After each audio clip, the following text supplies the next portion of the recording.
Hello, Ethan. Hello, Nice to see everyone. you. Yes.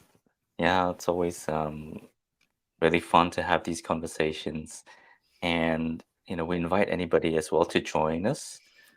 Whenever you see this, feel free to pop in, uh, either to the StreamYard link or add a comment below this post, and then we'll be able to see it because we'd love to have a conversation about this. So, Duruk, so this conversation is about change. And yeah, I'd love to explore that with you. It was your suggestion, and you Yes. know, yeah, what had you suggest change as a conversation? So I was actually inspired by our latest conversation where I was going through some challenges with the StreamYard. And I was actually being challenged with the changes that I had to go through while adapting to a new system, which was a sweet reminder for us to talk about change, which is a constant in our lives, especially with these technological breakthroughs that we are going through. And interestingly, the same experience triggered another reflection coming from one of my dear professors from Harvard Business School. I was listening to Karim Dakani when he was talking about AI and the implications of artificial intelligence in the world. And in his conversation, of course, given his background in innovation and his specialization in technology, he was mainly talking about how technology will change our world. But another important point he made in his conversation was related to change and how we Mm, are not paying enough attention to change as a skill that is so necessary in the business world and that is so necessary in this special time where everything is changing dramatically every day, especially in technology too. And it's also made me reflect about my business education or my background in the professional world. Yes, we go through some change management practices, some formal training, but I'm not so mm. sure whether we pay enough attention to what it means to change and what it means to welcome change as a human being first, but also as another leader with some responsibilities to drive some change and new inspiration and new direction in the world. So, given that it is one of the most necessary skills that we need in today's world, and given that not many of us really feel empowered and also maybe motivated to drive this change, I said maybe this might be another opportunity for us to contemplate together and invite others to do it in their own ways, and maybe we can learn from each other. So that Yeah. was the intention for invitation for this topic. And you were eager to join me. So I'm eager to hear your reflections, what this means for you, and what did you think about this topic when I invited you to talk about change as a skill? Yeah. Well, yeah, when you reached out, I thought, oh, yeah, it's one of those rich topics that we kind of all know is important, but maybe haven't really looked deeply into. So I thought, that sounds like a good opportunity to do that. And also, and then the other thing was, um, I didn't really think of it as a skill, right? But then I can see that, like what you mean, like, yeah, as a skill. But and then just reflecting on that, it's like, oh yeah, maybe it's a way of relating, like the way we relate to ourselves, relate to the world, relate to our lives or our work can evolve. It can, and it's something we can get better at.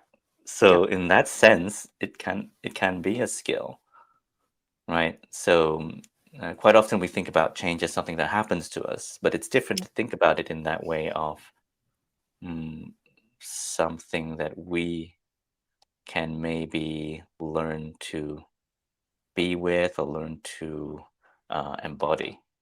yeah. This is actually another beautiful invitation for shaping the conversation a little bit more. So, my suggestion would be starting maybe with the personal level first, maybe Hmm. discussing what change means personally for us and how we can drive more change and be at peace with change personally more. And ultimately, maybe in the second half of the conversation, I would love to discuss what this means in the business context and as business leaders, as people in the business world, how we can drive more change collectively in our communities, be it in the business or be it in our social networks. Mm. To start my conversation, I would like to actually start with a quote that I posted on LinkedIn today. Yes. By now, people might be familiar with my affinity to Rumi, who is one of my spiritual mentors and personal mentors. And Shams was the dear friend of Rumi. And he is one of the primary reasons for Rumi to integrate more of his poetic wisdom into his life and switch from only from being an intellectual leader with some scholarship background to integrating more of life's wisdom and love and surrender into his presence together with his intelligence. So this wisdom is Mm. coming from Shams, the dear friend of Rumi. He says, instead of resisting to changes, surrender. Let life be with you, not against you. If you think my life will be upside down, don't worry. How do you know that? Down is not better than the upside. This is Yeah. very deep, and it, I think, reveals the innate tension that comes with change. Because, like you said, we assume that change is happening to us. It's a big event that really disturbs our balance. We most of the time assume that it's going to challenge our safety, it's going to challenge our security, and it's going to bring bad things, or it's going to Mhm. be a turbulent time while we find the new balance. And yes, at the personal level too, or at the collective level, change is a turbulent journey while you are going through it. But especially when you go to the other side, when you turn out to be a different person after that change journey, when you reflect back, and you can only do that when you're on the other side, most of the time you realize that that was actually what was needed exactly in your life for your life to turn out to be a better. Mhm. So this is to me such an humbling invitation. Like, we all have aspirations and goals and we strive towards goals. But I am an individual in this big game of life. And sometimes I am just a little small sand in the big ocean. And for me to operate in that ocean, I also need to understand the currents of life. I also need to understand the dynamics of life and be humble enough to accept those changes as well while I'm also creating mine. So personally, to me, this is such a nice balance for my personal dreams and that's dreamer, personal, egoistic side of me being more balanced with the surrender to the life and changing my mindset from losing something, rigidly sticking to what I assume to be the future, Mm. to surrendering to new possibilities. And another personal reflection in my life, there are many stories, but I feel like if we see life as our biggest teacher, always trying to give us wisdom aligned with our needs, not all the time with our wants, Mhm. egoistic ones, but needs. There are so many things that we can learn from life. Like, there were always little small nudges in life telling me, I'm not so sure whether this is giving you enough satisfaction, be it a job or be it in a personal relationship. And I didn't really listen to those little small nudges inviting me to reconsider change. And to me, this is like life or your heart whispering, like, hey, there's something that's bothering you, and you know that. Take some time to slow down and contemplate. It happens once, and you just simply ignore because you're so busy chasing your dreams and just like in your egoistic world planning the next big thing. And then life kindly makes it a little bit louder for you to hear, like, hey, I am knocking the door. Can you hear it? And then if you're still so stubborn in your own world and just like closing all doors and windows because you have a clear ambition and you know where you're going, although it's totally against the current, then life says, okay, sorry, but you didn't give me any other chance other than turning your world upside down. Mm. So you stop, become aware for the Mm. first time, maybe contemplate and make the necessary changes. aligned with your heart, aligned with the universe and where the universe is trying to take you. So, in that sense, I think we need to also change our relationship with change. It's not happening to us, it's happening for us. And Mm. it's happening all the time. It is not something that's dramatic, turning your world upside down. To me, it's the last call. If you didn't really see this as an opportunity, as a process that really invites you to consider new opportunities all the time, every day, if you don't have that awareness, self reflective patterns, and of course, life is going to bring quite a lot of turbulent events to your life because you're not listening and you're not taking time to listen.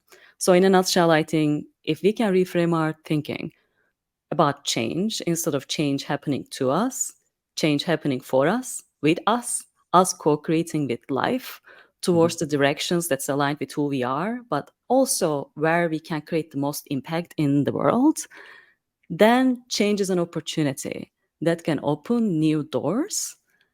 We just need to let it happen and loosen a little bit so that we can still proactively plan, but also be open to the surprises of life. Mhm. Ah, yeah. I really love what you shared there, just because of the I guess it's the direction from which you're looking. Now let me put this banner up as well so people know they can put a question. Um, like the quote, "Life is what happens while you're busy making other plans." Yes. So we're making certain plans, and we've got ideas of what we think we need or what we think would be good, and in the meantime, life is happening, and that's that knocking that you're mentioning, and so much of the uh, struggle with change is that gap between what's happening and our idea of what should be happening. So often when somebody, when I'm initially coaching somebody, there's so much relief that a person often experiences just when they allow themselves to close that gap of, uh, okay, this is happening, and let me let go of what I think is Yes. supposed to be happening, to just kind of really allow myself to be with what's happening. That can be huge relief there. So much energy is being exerted to try and uh, change reality, so to speak. Um, and this one of these spiritual teachers, Byron Katie, like she likes Yes. to say, when you argue with reality, you lose. Of course, you're just a little small sand in the big ocean. In that sense, I Yeah. So now the thing is, though, I know I certainly, when I used to hear these things, I would think, well, okay, but does that mean I'm just going to be like this, like a doormat to life, kind of like yeah. life will just steamroll over me? And I think that kind of brings up what you said about changes for you. And it really is like a kind of an invitation to look at, how could this be for me? Like, oh, I'm being laid off. How could this be for me? Yeah. Right? Thank you I'm for I'm sharing that beautiful ill. story. Yes. How could this be for me? You know, um, I'm having like 5 sleepless nights because I've got kids now.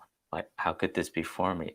And when we're so caught up with thinking this mustn't be, this shouldn't be, it's impossible for us to see how it could be for us. It But is. um yes, so you wanted to add something, Dora?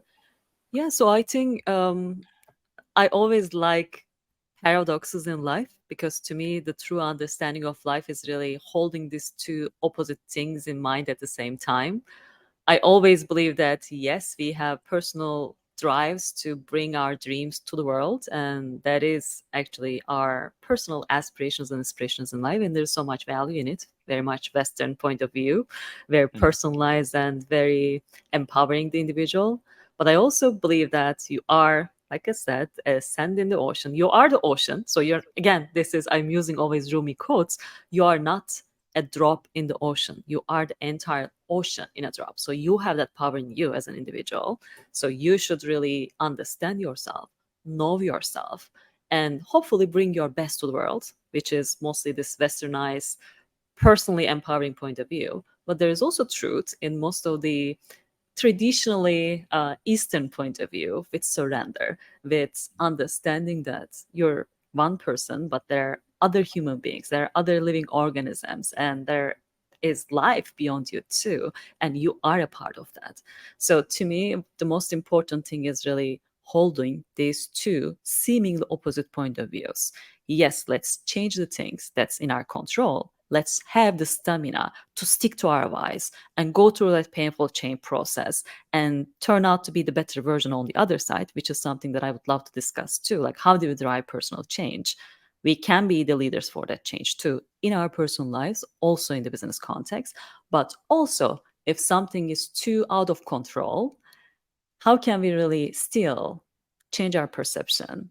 Be humble enough to acknowledge that we can still learn something from this experience and maybe be strategic enough to really surrender and find new ways instead of really complaining, like why this has happened to me.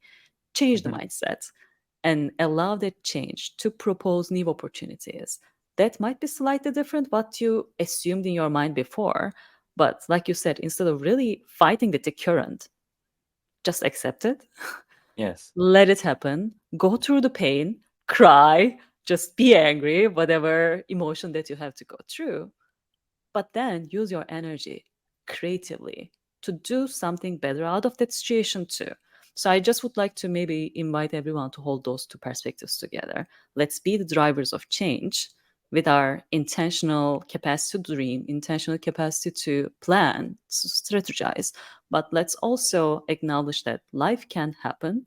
We might not control everything. So how can we go through the process in a more welcoming and accepting and loving way, and Yeah. hopefully change the course along the journey? To me, that's best of the two worlds. You wouldn't Yeah. achieve your highest potential if you stick to your own word, like your own world and your own aspirations, like blindly. But Hmm. you wouldn't achieve something if you totally surrender to. So how can you hold those two dimensions together for the ultimate results for you, but also for the value that you can create the best in the world? Hmm. Just would like that complementary dimension. Yeah. Yeah, I know that those two dimensions that you said, like seemingly opposite, like I've certainly seen that they coexist. And but I'd love to hear from you, like in your own life, like can you share an example of what you've seen of this universal perspective and your own personal desire, and how do they coexist so that you don't have to like kind of sacrifice your own happiness, or what have you seen?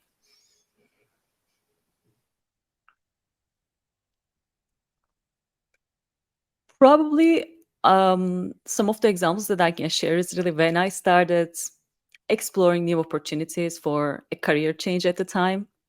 For Mm. example, let's start with Harvard Business School. At the time, I was looking for things differently. My example, by the way, will not be sacrificing my personal thing, but I started with a different personal goal and ended up a slightly different place. And Mm. to me, that is being open to new directions in the world too. So when I started my journey, I was looking for different opportunities within the same career realm first. But when I started the journey, I started getting responses in life that really triggered me to look for more broader opportunities internationally. And when I explored that path, it didn't turn out to be giving me the results that I wanted on the personal side, which made me once again trigger like, oh, I need to do more to open myself more internationally, to have more international freedom, to be able to make the choices that I would like to make in my life over the longer term.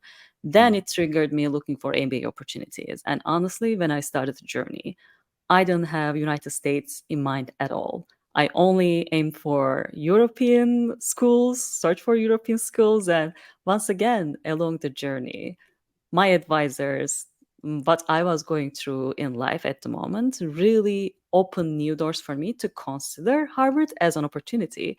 And at the end of the journey, which is like, I don't know, like 9 months, a year, whatever that time frame is, it just opened new doors for me. But at the time, I didn't really have that particular intention, like many people, like, I'm going to go to Harvard Business School. No. But again, coming back to our conversation before we started this thing, then people saw that announcement on my networks, like, oh, she's going to Harvard Business School. It's a big dramatic change compared to what I was doing with my life before.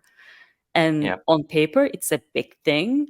But no, it is not a big thing. It's actually little small things coming together and creating that impact in the end. And yes, my decision to apply to Harvard was actually a fairly, I would say, last minute decision. But throughout my life, I've done everything that really prepared me for that submission. So when the time for submission came in, it was really me bringing pieces together and then looking at the big picture and saying, like, oh my God, it fits perfectly, and I wouldn't be able to even dream that it's going to fit this perfect. So this is just one example. It doesn't have to be a sacrifice, but you have to open yourself. You have to welcome new versions of you, so that through this process you become a different person, you grow, and you Yeah. also learn things that you couldn't have planned before. And honestly, I was born and raised in a little small town in Turkey, not even a city. Like, my parents moved into a city in later stages in my life for my education. So compared to where I was coming from, I'm not so sure. At the time, we didn't really have this worldwide internet and access to everything and anything. Like, I started working with computers in college. I didn't personally have that vision of like pinning down everything, like going to Harvard Business School and launching this cool thing in New York. Like, I was not coming from that background. But I always had this innate drive in me to be my best version. So in life, I always try to do my best while also allowing life to show me where I can go. But I'm sometimes really puzzled with this mentality of the secrets, like dream, write it down like your next 20 years. Like, how do you know? How can you know? Maybe today it's easier to have that vision and wisdom to pin it down to that granular level of where you are going to live, what's the color of your door will look like, because apparently that's really making your manifestations even faster if you dream to that level. Like, I never played that game. I always had some intentional visions and some operating modalities that guide me as a human being. And those were the core principles helping me to play my personal game. Like, authenticity is important. Being bold and being original has always been important. Like, creativity, but also bringing consciousness, awareness into what I do has always been important. And so far, I have been applying this in the business context. Now I'm exploring other Mhm. verticals. But to me, like at the personal level, I have some core principles that defines my operating standards as a human being, what really makes Mm. Doruk Doruk, regardless of where she operates. But then I allow life to show it to me. Like, where can I play this best? Is it in the business context? Is it in the family context as a mother? Is it really in my own family as a child? Or is it really me as a teacher in my own community? And then I think life really allowed me quite a lot of opportunities that I didn't really have even the vision to dream compared to where I was coming from. To me, it's that sweet balance. Like, how can you still be yourself in wherever you are, whether it's a little small town of Turkey, but still operate within the same principles that can really make you successful at Harvard Business School, in the business world, in the corporate sector. How can you Mm. really let life to open new doors while Yeah. also opening the doors that are available to you now?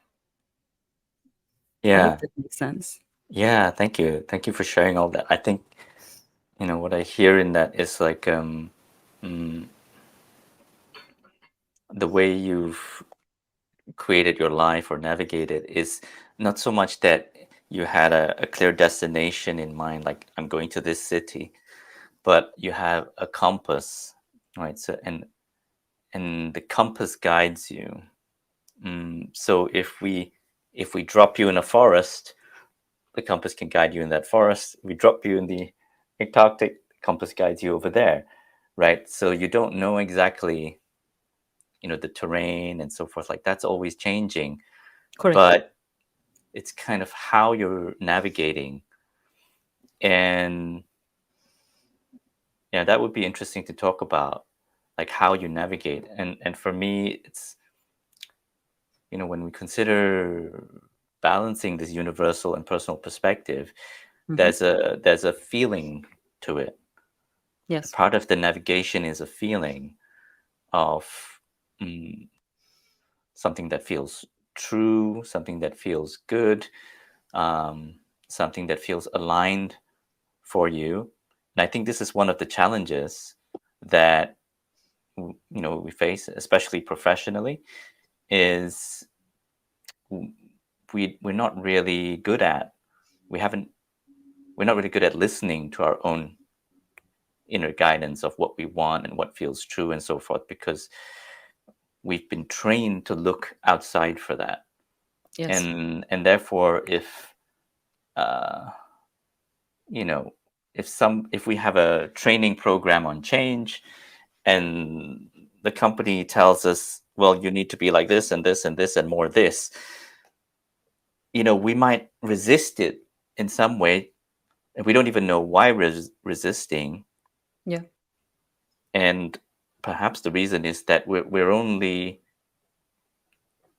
trying to think about change. We're on this superficial level when we don't know, we can't tell for ourselves what we actually want, whether this is aligned, right?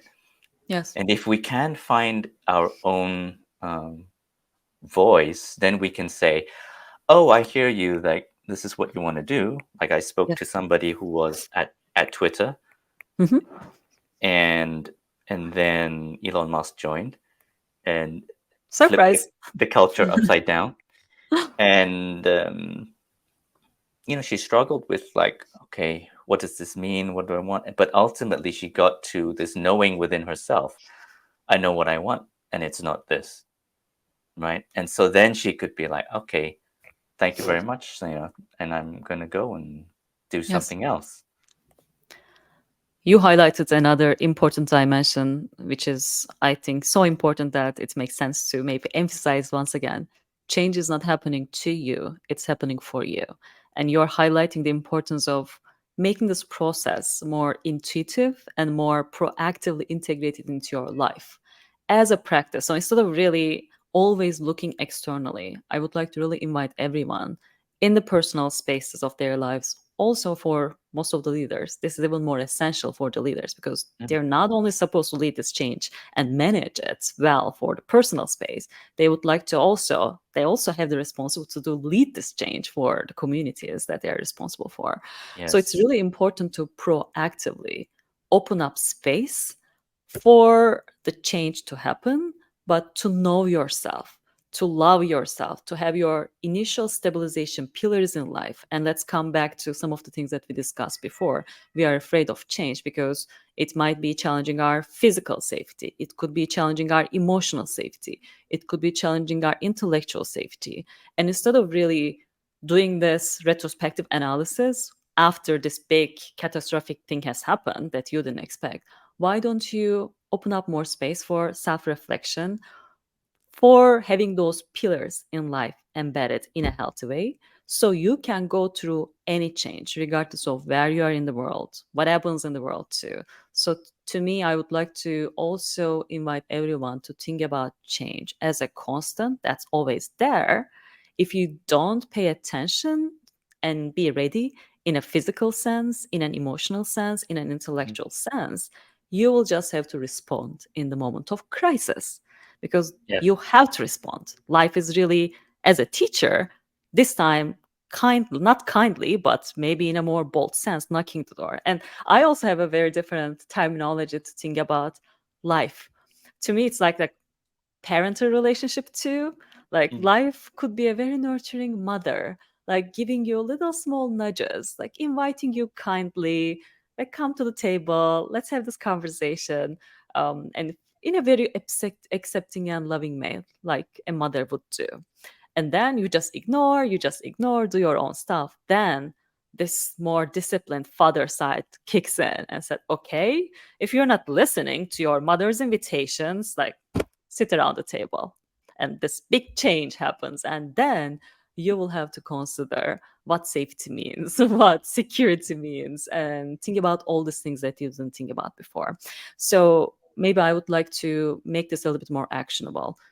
We said life can happen, and maybe our perspectives can help us to be more creative with the circumstances that we are in after we go through that turbulence. That's one side.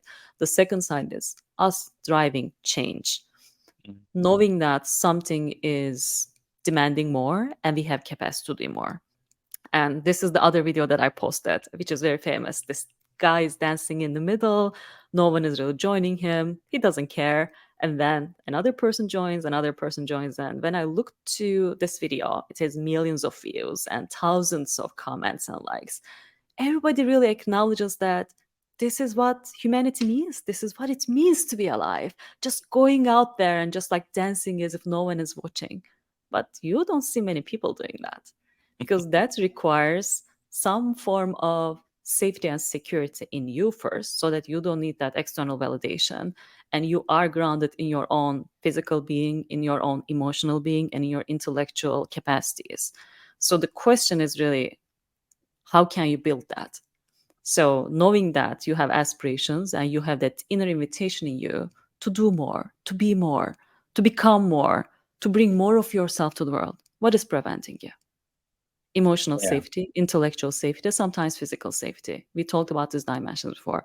How can you proactively enable yourself so you can go through this turbulence? How can you lean into your family relationships, friends relationships more while you are going through change? How can you invest in your support network more while you are going through change? How can you proactively think about your limiting belief patterns? And you nicely refer to Byron Katie's work. Like, is this true? Is this belief system true? Can I come up with 3 or 4 opposite point of views?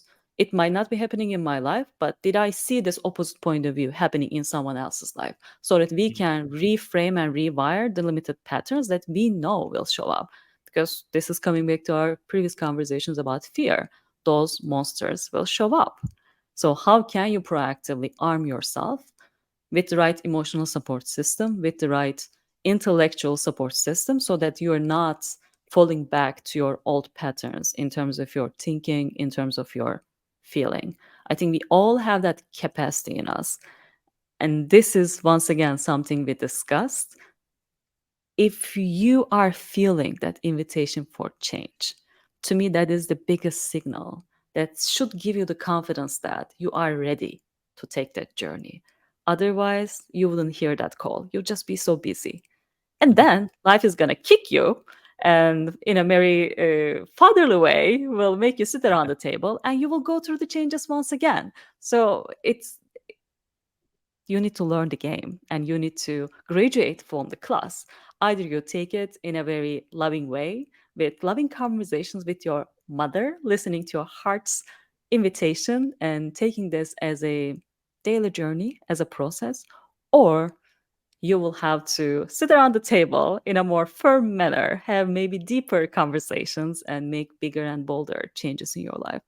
But honestly, regardless of which path you choose, whether you lead change every day or consciously as a process, or you had to endure a big one, you turn out to be stronger on the other side.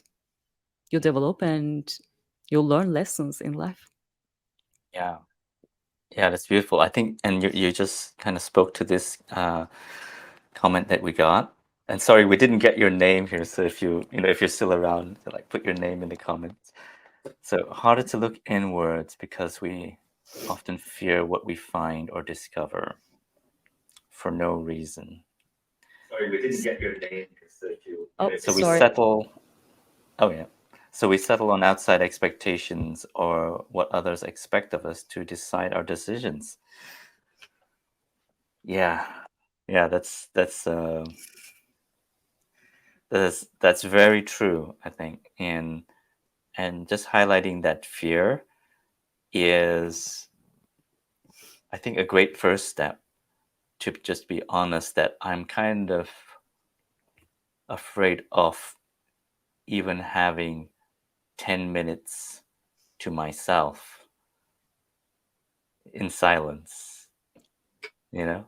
It's like, I need to check my phone if I have 10 minutes, right? So that can be like a first exercise. Just sit there for 10 minutes with yourself and just create some space for, oh, okay, what do I want? Yeah. What am I afraid of? And if we can't do it for ourselves, then we can try and find a place where we can do it, or a space where we can do it with someone who we trust, right? Whether it's a coach, a mentor, Yeah. best friend. But I think that that space is really, it's really important. Just that shift from out to in. Yeah. Thank you, by the way. Sorry for the interruption from my side. When someone looks like LinkedIn user, I learned that that person might be from my network.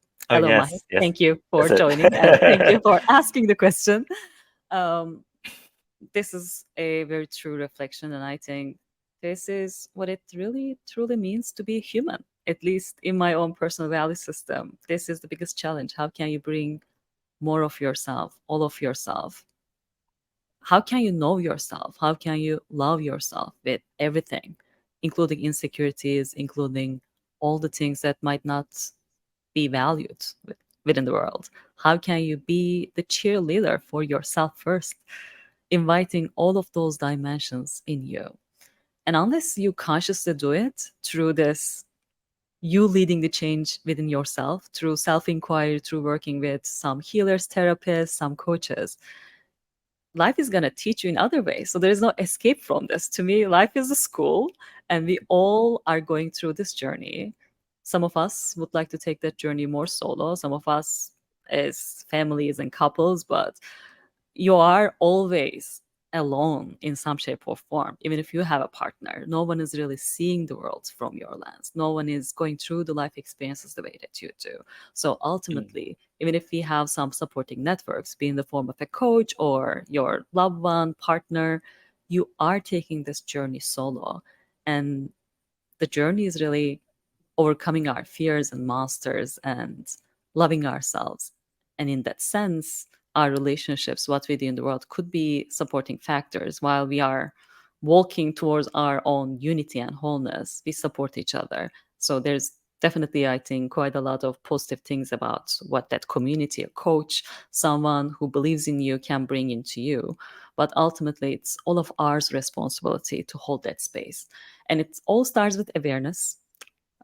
We are all in this together, also makes the journey, I think, a little bit easier. So it's not only you going through this, like this is to me all the human beings, whether they are loudly talking about this or not, everyone is going through this regardless of how they show up. And what worked personally for me is really sticking to my why. To me, that's really what ignites my heart. And as we all know, if you have a strong why, you can always figure out how. And yes, change is a turbulent process. Yes, sitting with myself is a turbulent process too. But reminding myself that innate dream in me, why am I doing this? Why am I having that higher vision in me? Why am I having this warmth and that feature that I can feel is inside of me? That gives me enough stamina to go through the process. So reminding myself that why? Why do I exist? Why am I here? What would happen if I disappear from Earth today? And instead of really external validation, if we can really internalize the answers to these questions ourselves, like what makes you alive? What would the difference be in the world if you don't exist today? And if you can really ask these questions and find the answers to those questions, which are very internal, that can actually, I think, make us less dependent on that external validation thing too. Yes, we are in this world and we are all connected, but my personal wisdom and belief is that we all need to first ground our existence in ourselves first, and from that inner unity, inner love, we can share it with other persons. So me reminding the answers to those questions is my first grounding factor. Why? And also how, it's a challenging thing, but we also talked about some of the things like how we are going to lead that change. Like, how can I really create safety and security for myself? What does safety and security mean for me? Is it really the likes coming from others? Is it really the status that I get from this job? Or is it really something else? Is it knowing that I can survive in everywhere in the world and I will be always finding a way because I trust my creative capabilities, my heart, and my openness to sense which is the right way to go. Like, what does safety mean to you? Emotional safety and security, finding that space of breathing between response and reaction. Can I really understand that these emotions are waves turbulent enough that's going and coming? And how do I really find ways of navigating in a more graceful manner, knowing that this is again a part of the journey and being human? And again, limiting beliefs. How can I really change my limiting belief system so that I can bring all of myself, including the parts that didn't seem to be valuable to the world? And if we can do this internally, we change the vibration and then we attract the right people who are aligned with our point of view, and we become less and less dependent on what other people think about us.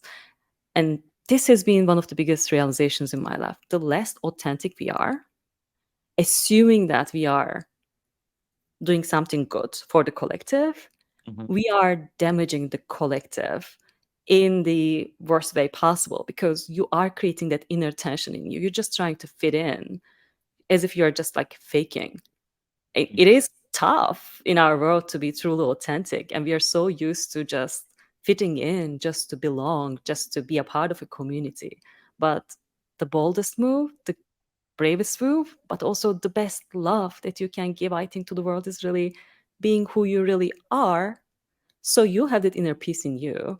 And that inner peace is hopefully vibrating with other human beings and inviting them to be themselves too. Hmm. And the last reminder that I always say myself is really, I feel like everyone's really paying attention to me, but there is no one in the world other than you who pays attention to your life like you should, and you're not doing it. And everyone is so busy with their lives that no one's really paying attention to what you're doing with your life. It's just your ego just playing games with you. As if like, oh, if I do this, what others will think about it. Don't worry, they will not even uh, realize. They're wondering what you think about them. Exactly. That's a good point too. Yeah. I just wanted to show this message from Kat. Oh yeah, you're most welcome, Kat. If you have any Thank you. questions and you rewatch this, feel free to message us. But thanks for listening. Um, yeah, maybe we can connect this to the second level that you talked about, Yes, right? Of yes, the yes, how of change and the broader company. yes. And the first thing that comes to mind for me is, you know, to use an analogy in investing, like investing in stocks and so on. One of the bits of wisdom that's shared is like stock tips aren't good. Like listening to stock tips aren't good. The reason is if I follow a stock tip and I invest in something and then it goes down instead of up or something like that, I don't know what I should do because I have no understanding of why I chose this thing in the first place. I just chose it because somebody else said I should choose it. And it's different if I develop an understanding of something and I invest because I'm following something like that I believe in. Then when it changes, like Warren Buffett would say, I invest in something because I believe in it, like long term. If the price goes down, I buy more. I don't panic. I buy more. Right. That really highlights like this is because it's going back to something true for him. So to connect it back to what we're talking about, that video that you shared, right, of that man dancing on the beach, he's dancing for himself, Yeah. right? And even if the video had continued with him dancing by himself and nobody joining him, he'd be okay with it. And I think this is what's often missing if when we're trying to lead some change, because it might be like it's driven by a need for profit or something. Okay, oh, revenue growth is not high. What's happening here? Oh, salespeople aren't doing this. Okay, let's do training on being more confident and it's being driven by some kind of external thing. And if you as a leader has not have not connected it to something true for yourself, people will feel that it's just another thing on the to-do list, right? And that doesn't resonate with anyone. So that's why it's so different when you hear a leader speak and there's an alignment between their energy and their words and who they Yes. are. People like sharing videos of Steve Jobs. And I think that's one of the reasons why is that you can feel there's an alignment there. Yes. And therefore the people who have have that same alignment in themselves will get drawn to it. Yes. It's he still won't draw everybody to him, nor should he, right? It's only the ones who are aligned get the opportunity to be drawn to that. So so for a leader to lead change, if it comes from that authentic self and from that depth of knowledge or an authentic desire for something and belief in something, then there's going to be much more power in it.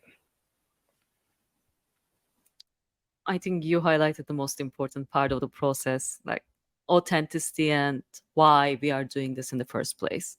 And it needs to be grounded with a particular value system that really attracts the right group of individuals who are going to drive the change. So to me, leadership owning this, knowing this, standing behind the why, and not only speaking about the why, but being the embodiment, living and breathing demonstration of the why is the first and most important part of any change process in the organizational structure.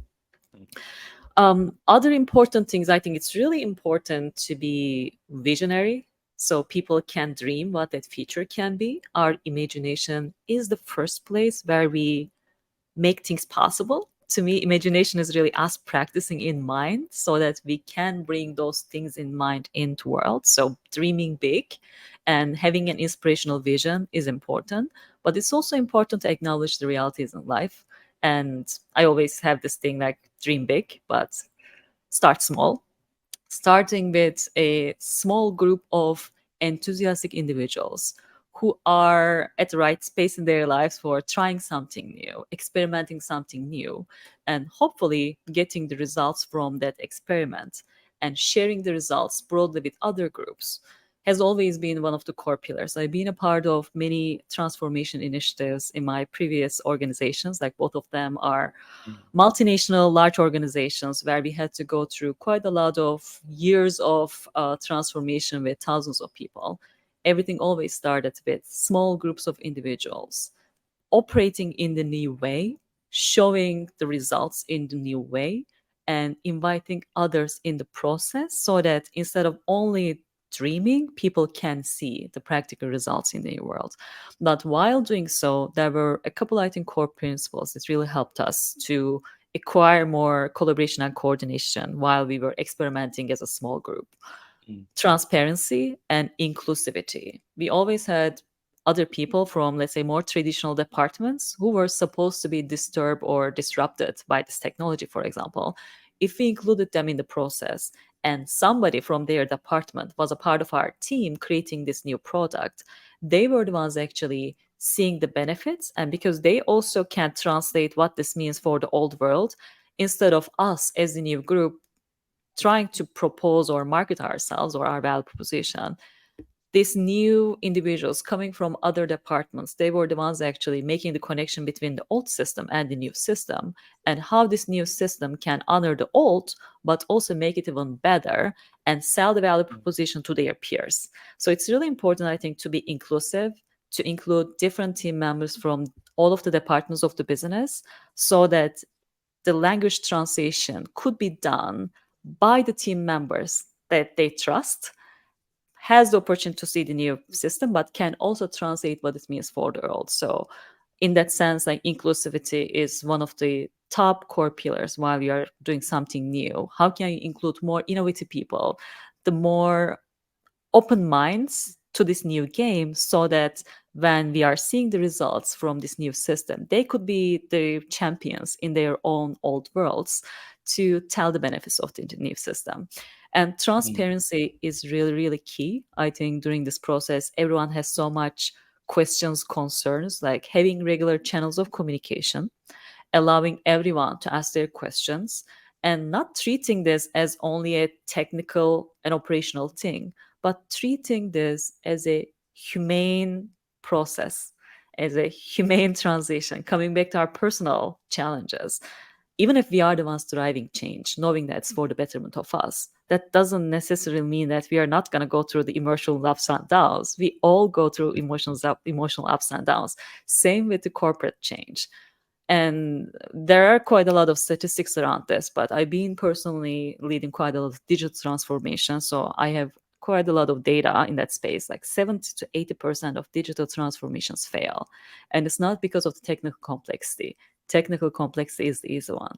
They fail because of the cultural challenges, because of that Yes. human element of change is not managed well. And how do you manage is through these pillars that we've been talking about, instead of really just putting it as the numbers that might mean something for the leaders who are driving change. Talk about the why, bring people together around that why, then Mm. bring that cohesive, inclusive system and allow people to experiment and learn and translate it in their own terms, but also bring transparency into the process where people can ask their questions. And it's also important to build support systems. What we did was also creating additional support systems through workshops. If you have experienced leaders, them leading some open office hours where people can just come in and ask their questions in their privacy, and Yeah. helping people to maybe get into some mentorship relationships for the ones who are more experienced and the ones who are trying this for the first time. So you're not just in this alone, but you have the right supporting structure through mentorship, through coaching, through making yourself available in the process, so that people feel like they can get more personalized support while they are going through that more turbulent part of the transformation journey is important. And I think Yes. the last part is really honoring and celebrating yourself as an organization too. Same at the Yeah. personal level. Yes, we always sometimes take things so seriously. And at the end, regardless of what outcome we receive, to me, even trying is one step closer to the version that we aspire to be as an organization too. And if you don't have all of the outcomes that you want to achieve, you are hopefully one step closer as an organization, as a community, to achieve those goals. At least you tried, and you try to do better, like think better and build better. Mm. Celebration of that is an important part of the process too, which is sometimes the most important thing that we neglect. Yeah. Mm. Yeah. Mm, it, I think the parallels between the company level and the personal level are really beautiful because um, they can help us to navigate, as an individual or as a leader. Just like you said, most transformations fail in the same way most New Year resolutions fail, right? and for similar reasons. So, as a leader, I think, I would invite you, if you're leading some kind of change, to have a close look at where you've actually um, grown or changed in some area in your life, whether it's changing a habit, changing a relationship or something. Because if you look at that, there are going to be a lot of valuable lessons that you can translate into the professional realm. You scale up the same things. Like you said, transparency. Um, in a coaching session, right? Transparency is one of the keys. We are open and honest, and the more open and honest we are, the more the easier the change is. Um, we're inclusive. What does that mean to be inclusive if it's just one person? We're inclusive of every part of that person. We're inclusive of the person's fears, the person's doubts, the person's thoughts and stories, the person's heart, desire. All those elements are allowed in a coaching session. And when every part is allowed, suddenly there's the capacity to change, because while we're busy trying to suppress something, it's very difficult to change. And then, so if we can see these elements at a personal level, we can then look at how it would play out on a broader scale, and how can we create those same things. Um, One last thing I would say is, for personal change, what the person really wants is really important. That's what drives everything, right? I cannot coach anybody if they don't want to change something. At some level, at a deep level, they have to want something, and that is going to provide the energy to create the change. So in a company, if it's like a top-down change, okay, that maybe it has to be that way. We still have to help the individual to connect with this change. Yes. Because if they don't, it's not going to work, right? So there has to be something in them that aligns with the larger change. And as a leader, it's your job to help them make that connection. Beautifully said.